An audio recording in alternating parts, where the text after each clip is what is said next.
Sofa cum বেডটা হচ্ছে পুরো বাইরে বাইরে হ্যান্ডেল যে আছে পুরো বাইরে বাইরে সব ঠিক আছে, ভেতরে 5 ফুট জায়গা থাকে। এই যে এই লকটা খুলে গেল, এই করে সোজা এটাকে ছেড়ে দিন। এই হচ্ছে স্টোরেজ, ঠিক আছে। যাও সামান রাখবেন তলা দিয়ে রাখবেন, যেন পাল্লা বন্ধ করার সময় যেন আবার ফুটে না থাকে, তখন ধাক্কা দিলে এখানে লাগবে আটকাবে, ঠিক আছে। এই কুশনটা করে ঠিক আছে, এখানে আপনার বেড, এখানে যেন কেউ চলে না বসে, ঠিক আছে, শুধু মাথা রাখার আছে, ঠিক আছে, কারণ দুটো ফিটিং লাগানো আছে। এখানে কমসে কম 2 জন মানুষ তো ভালো করে ঘুমিয়ে যাবে, আমার মতো 3 জন মানুষ একটু সেটা সেটা ঘুমতে যাবে। আমরা এভাবে ওটা ইউজ করতে পারি, ঠিক আছে, টিভি দেখে। আমার যখন সোফা করা থাকবে সামনে টানবো, কুশনটাকে আস্তে করে তুলে ফেলে দিলাম, কুশনটা পড়ে গেল, এটাকে মাঝখান দিয়ে ফেলতে হবে, টানা হলে আটকে হবে, ঠিক আছে।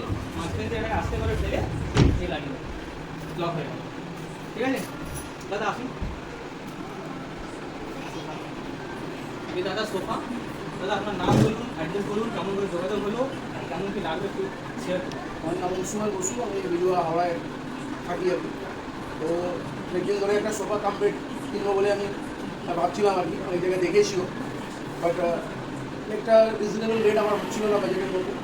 তো ফেসবুক থেকে আমি এই ইউনিক ওয়ার্ল্ড এন্টারপ্রাইজ যে দাদা আছে তার আমি অ্যাড দেখে ফেসবুক থেকে নম্বর পেয়ে ওনাকে আমি কন্ট্যাক্ট করি, ফোন করে তারপরে কথাবার্তা বলতে বলতে উনি একদিন আমার বাড়িতে আসেন, এসে দাম দস্তুর করে ওনার কাছে যা বই আছে সেগুলো দেখিয়ে, এবং আমি বলেছিলেন যে এটা ডেলিভারি দেবেন, আজকে ডেলিভারি এসছে।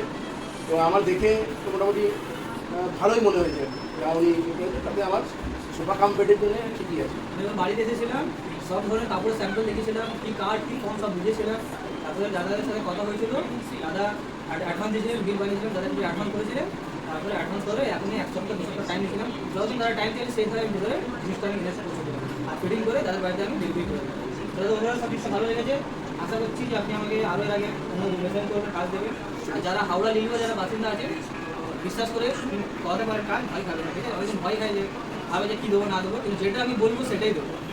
যা টাকা আপনি দিচ্ছেন বিলে লিখে দেবো, সেই জিনিসটাই পাবেন, একটাও জিনিস এদিকে দিতে পারবেন। ওকে, থ্যাংক ইউ।